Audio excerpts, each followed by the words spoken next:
dominicanos comienzan sus jornadas con El Día, el programa matutino pensado en usted para que salga de casa informado. Entrevistas que marcan la agenda informativa, primicias que ayuden a comprender la actualidad para tomar mejores decisiones. Procuramos respuestas, hacemos las preguntas. El Día, de lunes a viernes desde las 6 de la mañana, por Telesistema, un canal de emociones.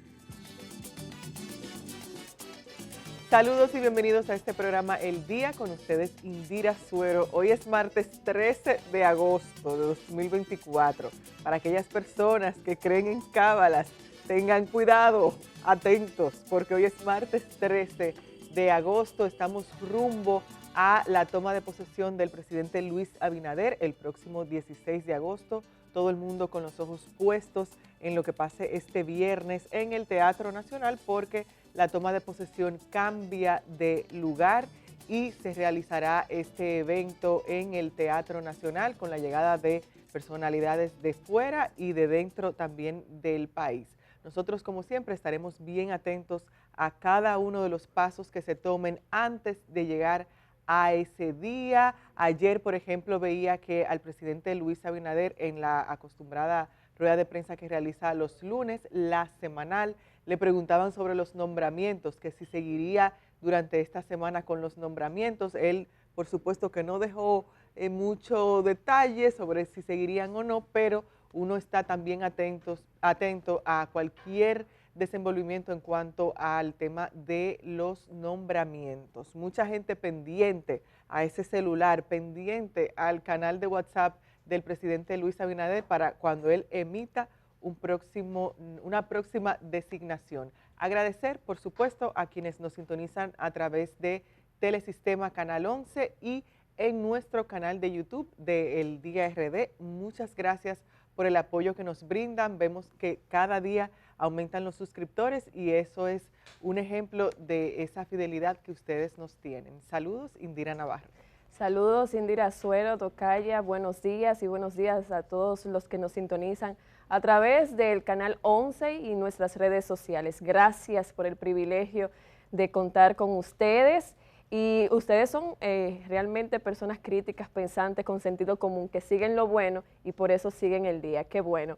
Ayer, estuve ausentándome porque la fiesta fue larga en Don Gregorio Peravia, en el sur del país. Estuvieron celebrando a lo grande a nuestra Marilady Paulino, a quien nuevamente le envío una gran felicitación. Cuando me tocó conocerla en persona, qué ejemplo, Indira, de una gran mujer dominicana, una gran representación de la mujer dominicana. Eso sí, es lo que verdaderamente representa la dominicanidad y nos llena de orgullo ver no solamente su talento en las carreras y en los carriles cada vez que le toca pues demostrar ese gran don que Dios le dio, sino también ver esa gran humildad que ella puede tener y también ese gran desenvolvimiento, una muchacha con una mente muy amueblada, muy aterrizada, y es importante conocer a esa Marilady Paulino, más allá de las carreras, más allá de las medallas de oro, más allá de esos grandes triunfos que nos llenan mucho de orgullo, es el ser humano, es un gran ser humano, y en esa fiesta en Don Gregorio, ella resaltó y destacó la labor importante que tuvo ese principal entrenador que ella tuvo, y lo resaltó y lo destacó. Ya un señor muy mayor, se ve que todavía es muy humilde y que fue muy importante en el crecimiento y la vida de ella. Así que nuevamente nuestras felicitaciones a Marilady Paulino y a los demás medallistas de bronce que nos enaltecieron en París 2024. Tú sabes que ahora que tú mencionas sobre de que Marilady tiene la cabeza amueblada, esa fue una frase que yo utilicé en el día de ayer también, destacando el hecho de, y uno se da cuenta que cómo ella se manifiesta, cómo se fija posición en torno a temas que no suelen ser tan agradables de tomar posición. Entonces tú te das cuenta de que en efecto es una joven que además de ser una gran deportista, también tiene la cabeza amueblada y tiene posiciones firmes, y pienso que eso es lo que la ha llevado también en parte a donde se encuentra en el día de hoy. Extender de nuevo la felicitación no solamente a Marilady, sino a todas esas personas que realizaron un buen trabajo en los Juegos Olímpicos de París 2024. Extender también un saludo a nuestra compañera Edith Febles. Aquí sí veo varias personas preguntando por ella en el chat de YouTube. Edith está bien, en recuperación. En el día de ayer hablaba con ella y me decía que ahí va, poco a poco, pero va ahí sanando poco a poco su afección pulmonar. Y nosotros estamos pendientes a muchos temas y sobre todo, porque aquí hay que estar pendientes a el tema del agua. Cuando anuncian una gota de agua que va a caer, hay que estar ojo avisor, porque uno no sabe si tenga que cambiar las gomas del carro para ponerle balsa o algo así. No se sabe, hay que estar muy pendiente a eso.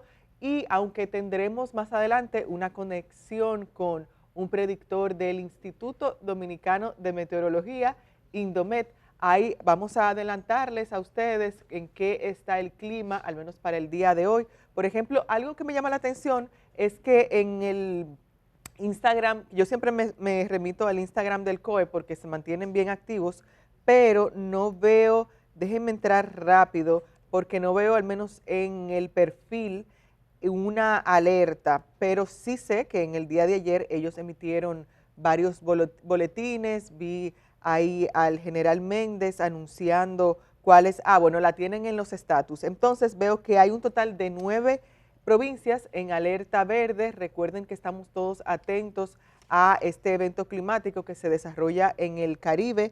Y Ernesto. La quinta tormenta tropical de esta temporada ciclónica. Perdón a los Esteban, fue Ernesto. Entonces hay un total de 9 provincias en alerta que mantiene el COE.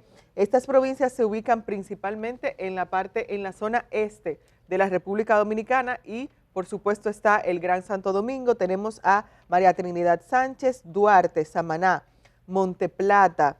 Tengo también a la Altagracia, la Romana, San Pedro de Macorís, Atomayor, El Ceibo y la Isla Saona. Estas son las provincias que junto con el Gran Santo Domingo se encuentran en alerta verde, un total de 9 provincias, pero se le sumó ayer al Gran Santo Domingo porque por la misma infraestructura de nosotros a veces tenemos varios inconvenientes que se inundan las calles, entonces también se suma el Gran Santo Domingo. Lo que vemos cuando entramos al sitio web del Indomet es que se espera que para este martes, en horas de la tarde-noche, veamos que incrementan las lluvias o que llueve en varios puntos del país. Y ya el miércoles y el jueves es donde se espera que se desarrolle mucho más este evento meteorológico. Así que más adelante tendremos detalle de los expertos sobre la situación climática aquí en nuestro país. Sí quisiera, Indira, en el día de ayer, durante la reunión, varios de los temas que se coordinaron, uno de ellos fue estas declaraciones que dio el ministro de Educación Superior con relación a aquellos jóvenes que se les entrega una beca de parte del Estado, las becas que acostumbra a dar el MESID para estudiar fuera del país, pero ¿qué pasa? Que esos jóvenes, generalmente hay una cantidad significativa de estos jóvenes, y la vemos acumulado cuando se acumula el año, que no regresan, se quedan ahí. Y esto era lo que comentaba el ministro de Educación Superior, Franklin García Fermín, sobre que no se quedan, que no regresan necesariamente al país. Cuando él se refiere a que no perdona que los becarios se queden en el extranjero al finalizar sus estudios, es que no retorna esa inversión que ha hecho el Estado Dominicano en la formación de esos jóvenes estudiantes, de esos jóvenes profesionales. Y lo que espera el Estado es, bueno, ese retorno, ¿verdad? Yo invierto en tu formación profesional, pero tienes que ejercerla aquí. Ahora, el dilema en que se encuentran muchos de estos jóvenes que luego de estudiar en el extranjero y retornan al país es que muchas veces no tienen espacio dentro del mercado laboral para poder insertarse. Y es ahí en donde ellos tienen que desde allá saber decidir con tiempo si se quedan o se van, cuál es el futuro que ellos van entonces a tener sabiendo y conociendo de antemano las condiciones de la República Dominicana. No es un secreto para nadie que muchos de estos jóvenes, luego de que se forman en el extranjero, y qué bien por el Estado Dominicano que apueste a la formación profesional de los jóvenes dominicanos, muchos de estos jóvenes no encuentran espacios porque simplemente el mercado laboral te dice que tú estás sobrevalorado.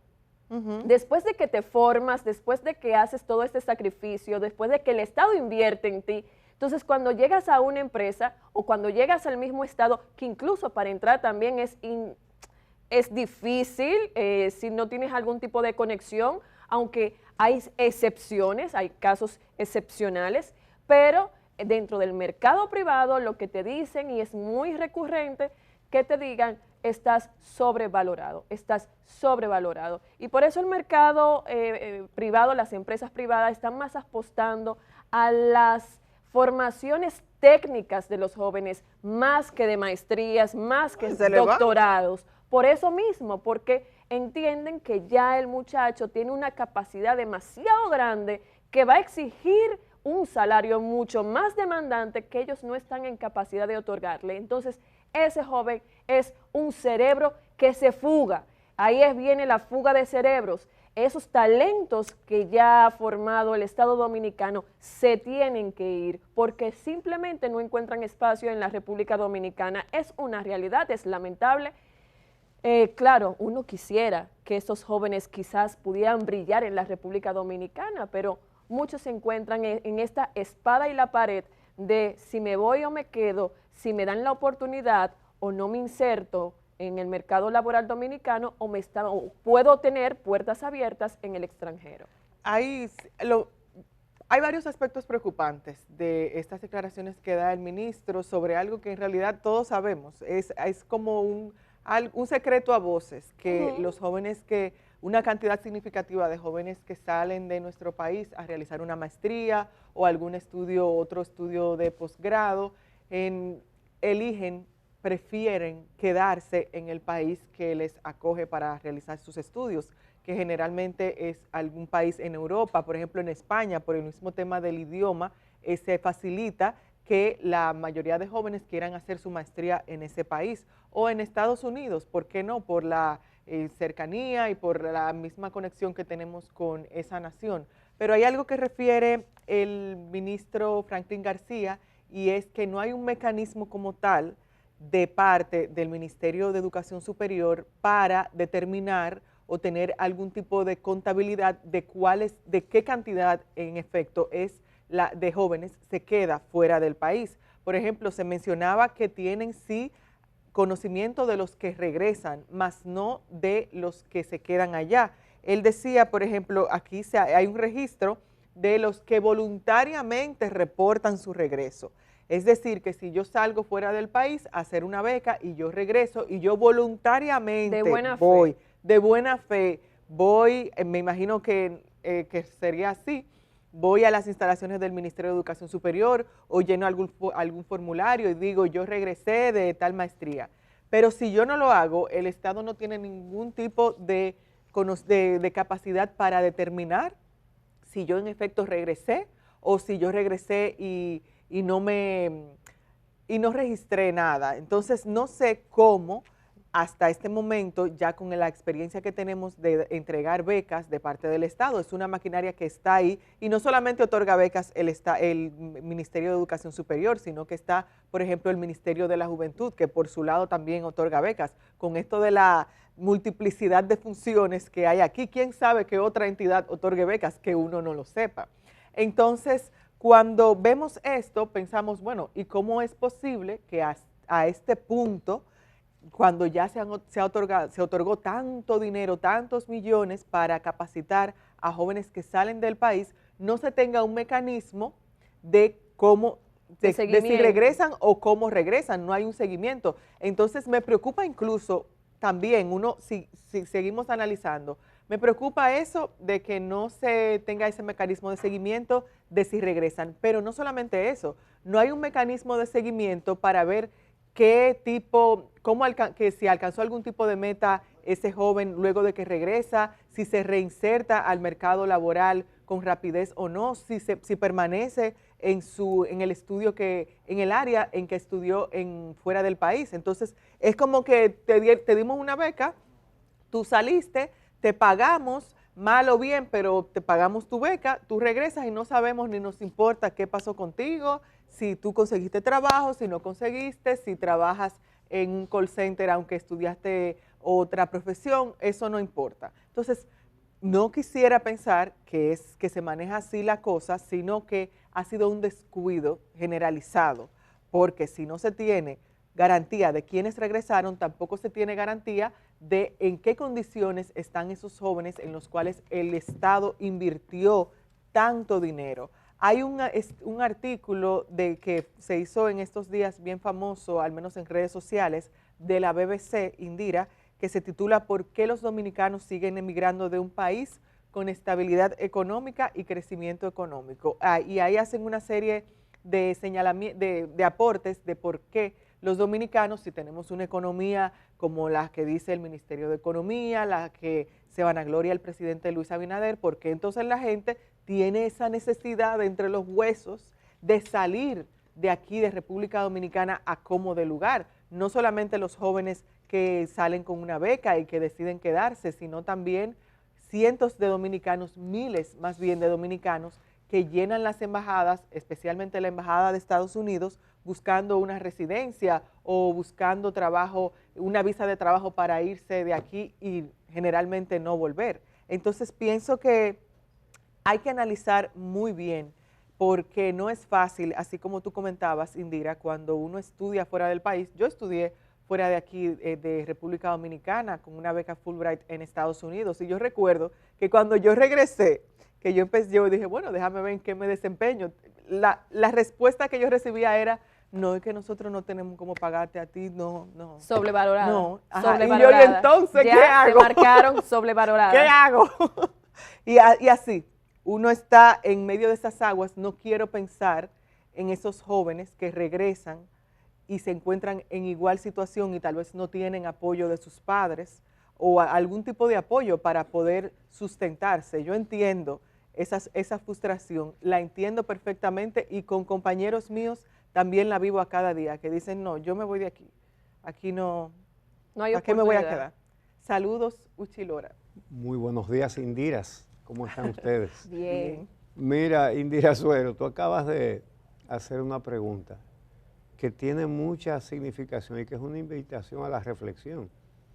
¿Por qué con el crecimiento económico, con la estabilidad económica, que dicen el Fondo Monetario Internacional, el Banco Mundial, el Banco Interamericano de Desarrollo, todas esas entidades dicen que tenemos eso aquí, que por qué la gente se sigue yendo? Bueno, es que la pregunta que hay que hacerse entonces es, ese desarrollo, ese crecimiento, esa estabilidad, ¿es para quién? No se traduce en la población. Es el tema, es el kit del asunto, que bueno, es bueno que haya crecimiento económico, es bueno que haya estabilidad económica, pero esa no es una bondad repartida, no está bien repartida. Los que más tienen, tienen cada vez más, y los que menos tienen, tienen cada vez menos. Esa es la realidad. Y por eso tanta gente se juega el pellejo. ¿Usted sabe lo que hay gente dice que la vuelta por México? Hay quienes han llegado, ¿eh? Sí. Pero yo creo que son malos que no han llegado. Y se gastan el dinero que pudieron reunir en toda su vida. Que esa es otra cosa. Yo he escuchado a muchas personas que dicen, pero mira, pagar una yola a Puerto Rico son miles de pesos. Con eso pueden montar un negocito. Y la respuesta es no, no pueden. ¿Por qué? Porque esos miles de pesos es quemando las naves, vendiendo todo. La puerca, el bojillito, el conuquito, lo poco que tienen, lo venden todo con, óyeme, por una esperanza de que se van a montar en una yola y van a llegar, y que después que lleguen no lo van a agarrar, y que después que no lo agarren van a tener un trabajo que le va a dar los ingresos que no tienen aquí. Y entonces lo que tenemos que pensar es cómo que vamos a hacer esta sociedad más justa. para que la gente no tenga que salir huyendo, jugándose la vida. Eso lo tienen que comprender los que más tienen. Pero en lo que ellos lo comprenden,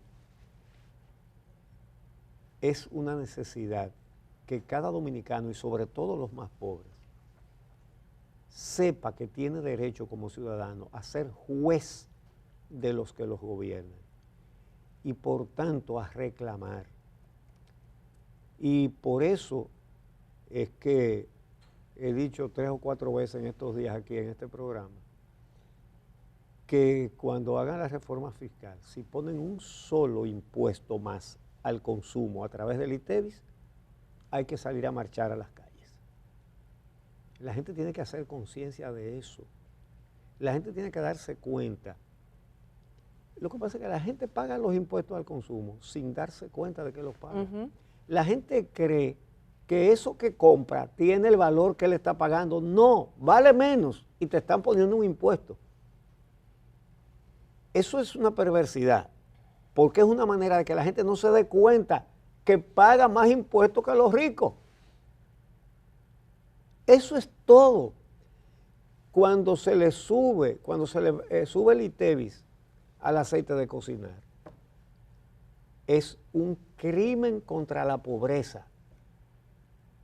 Porque usted dirá, pero a los ricos también está más caro. ¿Y qué? ¿Qué proporción de los ingresos significa una botella de aceite? Nada. Se ríen con la muela de atrás. No, lo que pasa es que los impuestos al consumo castigan al pobre, lo cual es un crimen. Al pobre es que van. Y por eso que la gente tiene que tratar de entender cómo es que funciona esto, cómo es que funciona esta sociedad. Tiene que tratar de entenderlo para poder combatirlo. Porque el día que la gente se plante y diga no, no me van a poner más ITEVIS, suban el impuesto a el patrimonio y a las ganancias, que ese es el que tiene que pagar los ricos, y ese lo pagan los ricos. Al patrimonio, el que tiene 5 casas tiene que pagar muchos impuestos por la 4 donde no vive. Mucho impuesto, mucho. El que tiene negocios tiene también que hacer más contribuciones al Estado. Sobre todo si los negocios son grandes, porque tampoco se puede lesionar a los que con muchos sacrificios levantan un negocito. No, la tributación grande es para los grandes ricos, para los más acaudalados, para las empresas. Pero mientras ellos sigan decidiendo, Uchi, entonces no tenemos esperanza de que eso pase, porque... Palabra clave, ellos deciden. Por eso estamos como estamos, porque es verdad, ellos deciden. Tienen el poder, tienen la influencia, pero la gente tiene poder y tiene influencia. Cuando quiere usarlo y sabe usarlo. 4%, justicia independiente. 2 luchas sociales que son icónicas y que son históricas en la sociedad dominicana. Entonces, el pueblo dominicano descubrió una manera de hacerse respetar, pues no lo dejemos hasta donde llegó, sigamos usándolo. Y es más razonable, hay muchísimo más razón para usarlo defendiéndose con el sistema impositivo que con las otras, bueno, las otras luchas, la educación, obviamente, la justicia independiente, son cosas que se necesitan para respirar. Para que una sociedad respire tiene que tener justicia. Y no es fácil de restaurar, porque miren los años, ha pasado un cuatrienio y miren cómo está la impunidad.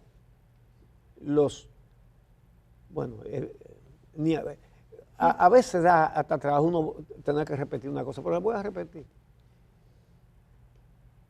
Odebrecht confesó, tuvo que confesar al Departamento de Justicia de los Estados Unidos que pagó soborno para conseguir obra.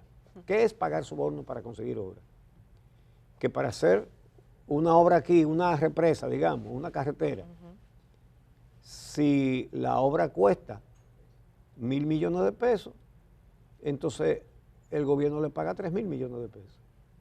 Lo que pasa es que los 2.000 que sobran no son solo para la Odebrecht o para el sobornador, sino que son para los funcionarios del Poder Ejecutivo que impulsan esos proyectos, que vayan adelante para ellos sacar lo suyo, y para los legisladores que van a aprobar. No estoy diciendo que todos los legisladores cobraron sobornos, sino los claves. Los claves. Por eso se descocotan, por ser voceros y cosas de esas. Se descocotan por eso. Y por dirigir cámaras. Entonces, tenemos que aprender. Y tenemos que aprender a defender nuestros derechos. Y sobre todo el más pobre tiene que aprender. Y yo he hablado con varios economistas a ver cómo ponemos todos estos problemas que son difíciles de entender, no para los más pobres, no para cualquiera, Para todo, sí. ¿verdad?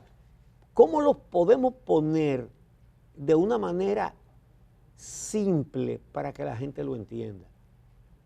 Es más, voy a decir por aquí lo que les he dicho a diferentes economistas.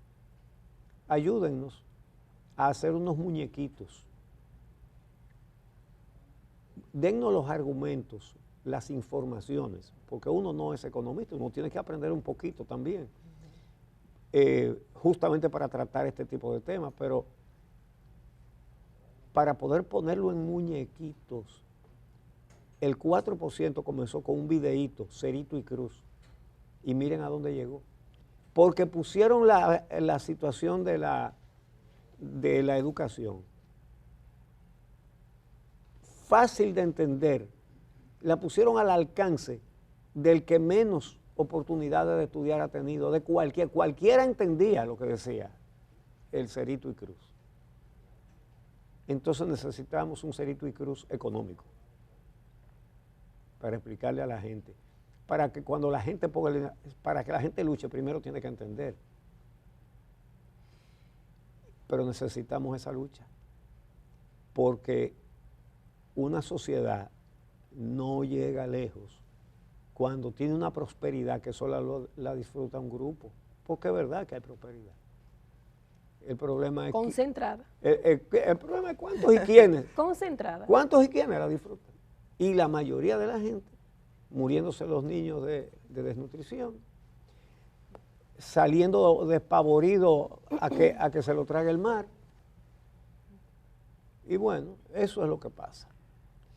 Mientras tanto, vemos cómo el Senado de la República declaró como transparentes los 443 expedientes de esa ayuda social, ese Fondo de Gestión Social, ese es el nombre, Fondo de Gestión Social del Senado, o mejor conocido como el barrilito.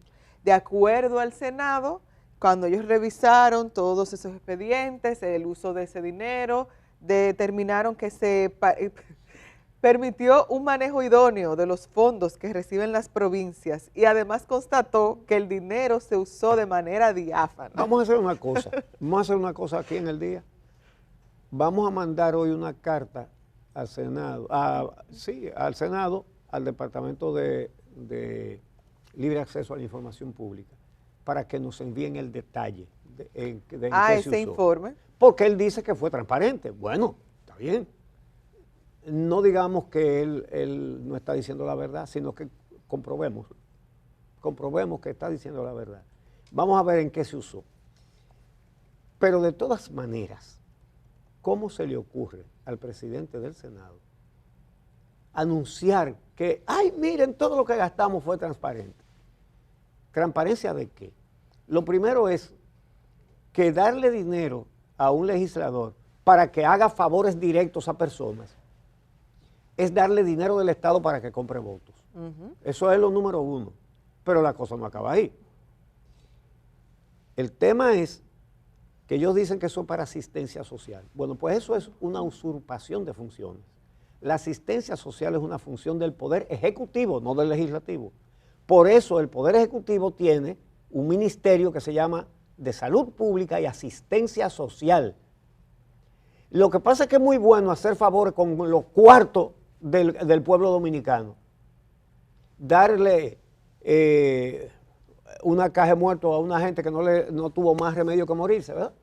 Porque probablemente no tuvo la atención médica que necesitaba, mientras esos legisladores que hoy dicen, miren qué transparentes somos, mientras le aprueban un sistema de seguridad social al pueblo, a los pobres, a todos los dominicanos, deficientísimo, ellos se dan a ellos con dinero del Estado un sistema de seguridad de salud de lujo de multimillonarios. Ellos mismos, pero con el dinero de nosotros. Eso se lo dan ellos mismos, pero con el dinero de nosotros, con el suyo que nos está viendo, con el dinero suyo. Y la oportunidad que debería darle el sistema suyo de salud, que es deficientísimo, que tiene muchísimos no. Esto no lo cubre, esto no lo cubre, esto nada más lo cubre hasta tanto por ciento. Ellos se dan uno de super lujo. Y es eso transparente. Pero ¿cómo el presidente del Senado menciona la palabra transparencia en el uso de un barrilito? Es que no son compatibles. Barrilito y transparencia son dos conceptos que no solamente son contrarios, ¿no?, que son incompatibles. No pueden estar juntos en el mismo sitio. Y no lo puede decir la misma persona en la misma frase. No puede. Lo dijo. Por eso lo estamos criticando. Nunca debió juntar la palabra barrilito con transparencia. A mí lo que me preocupa es que en las diferentes entrevistas que vimos de parte de los senadores que entran ahora al Congreso, la mayoría dijo que continuará con el barrilito porque entiende que si se utiliza bien, que no hay ningún tipo de problema. Pero cuando uno se cuestionaría qué es utilizar bien ese fondo que se supone que no utilicen ustedes. Y cuando vemos por igual lo que refieren de que ese dinero lo utilizan para asistir las necesidades de las provincias que llegan al Congreso. Ese es uno de los tantos argumentos que dicen, no, que nos llegan varias problemáticas al Congreso Nacional, aquí en el Senado recibimos estas problemáticas de tal provincia y entonces nosotros con ese dinero decidimos que vamos a utilizarlo para ayudar, para asistir. Eso usurpa funciones, así como usted comentaba, Uchi, pero sobre todo fomenta esa cultura de discrecionalidad, también una cultura de populismo que hay aquí en República Dominicana, de paternalismo que acostumbra a la gente a tener esa necesidad de que le den o de que fulanito resuelva, no el Estado, no el gobierno, no Salud Pública o el Ministerio de Educación o el Ministerio de Obras Públicas, sino fulanito, el que está en tal sitio, ese es el que me tiene que resolver porque esa es la cara que yo identifico. Entonces, hablábamos, por ejemplo, ahora de la educación, de la necesidad de la educación, cuando comentábamos sobre los impuestos, sobre la reforma fiscal que viene, pero justamente por eso se ha luchado tanto aquí en el país, para que tengamos un mínimo de educación y podamos ser críticos y exigir. Pero obviamente, cuando tú tienes un pueblo crítico, un pueblo que cuestiona, que conoce sus derechos, ahí tú estás en desventaja. Y es por eso que a lo largo de los años vemos como una y otra vez nuestros políticos aportan para que no conozcamos nuestros derechos y relegan la educación ahí a un lado porque no les interesa que nosotros despertemos y exijamos lo que por ley y por derecho nos corresponde. Bueno, la verdad es que vamos a hacer esa solicitud a través de la Ley de Libre Acceso a la Información Pública, el detalle del uso del barrilito de cada senador. Obviamente que suponiendo que no se hayan quedado con un solo peso de eso y que todo lo hayan repartido, sigue siendo una práctica delictiva, no solamente antiética, no, sino delictiva. ¿Por qué? Porque todo aquel que aspire a esa senaduría que ostenta ese senador que está gastando el dinero del pueblo, di que para dar caja de muertos, para pagar un análisis clínico, todo esto suponiendo que lo usen para cosas buenas, ¿verdad? Entonces, todos los demás aspirantes lo tienen montado a ese candidato que siempre son permanentes. Son pocos los que no tratan de repetir. Entonces, con un dinero del Estado, él le saca la milla a todos los demás que aspiren al mismo puesto. Aunque tengan ideas, aunque tengan intenciones, aunque planteen leyes justas, porque no es eso lo que vale. Es si le dio 500 pesos o 1,000 pesos a don Juancito o a doña Juanita. O lo llevó, le pagó la ambulancia, o la ambulancia de él, con la cara de él, Sí. con los dientes de él así, Sí. fue la que llevó a ese enfermo al hospital, Sí. y entonces ya la familia de ese enfermo y ese enfermo, obviamente que le agradecen de por vida a ese senador, porque fue con el dinero del senador, fue el senador, no fue el Estado. Sí. Y eso es lo preocupante, que pensemos nosotros y que personalicemos lo que se supone que tiene que dar el Estado en general. Pasa igual con cuando se habla, por ejemplo, de la figura del presidente. Generalmente, y es algo de años, está en nuestra cultura, porque así nos enseñaron todos los gobernantes que pasaron, o la mayoría de esos gobernantes. Nos enseñaron que ellos son los protectores, los suplidores, y es por eso que todavía hoy pensamos, no, yo quiero que Abinader me resuelva, o que Abinader me entregue tal cosa, o gracias Abinader por entregarme un apartamento, o gracias Abinader por entregarme este hospital. Pero en realidad el presidente Luis Abinader y el que esté de turno, lo que hizo fue la función que le corresponde con el dinero del Estado. ¿Para qué es para eso? Además, pero además no todo se invierte como se debe invertir en la salud y en todo lo que necesita la ciudadanía, el pueblo. Porque además, ese senador que tiene una ambulancia que le ha dado servicio a una cantidad de personas, no aprueba el presupuesto que necesita salud pública para tener todas las ambulancias que se necesiten. Y claro que no le conviene, porque se le acaba el negocio del clientelismo. A ese senador que tiene una ambulancia que le hace favores a la gente, no le conviene aprobar el presupuesto para que salud pública sea que lo haga de una manera organizada, justa y además equitativa para todo el que aspire. Entonces, la verdad es que decir el presidente del Senado que usaron el barrilito de forma transparente es una forma de sacarnos la lengua, pero es una lengua que mide como 10 kilómetros. Es así, que nos están haciendo a todito, sobre todo a los más pobres. Qué falta de respeto. Vamos a hacer una pausa.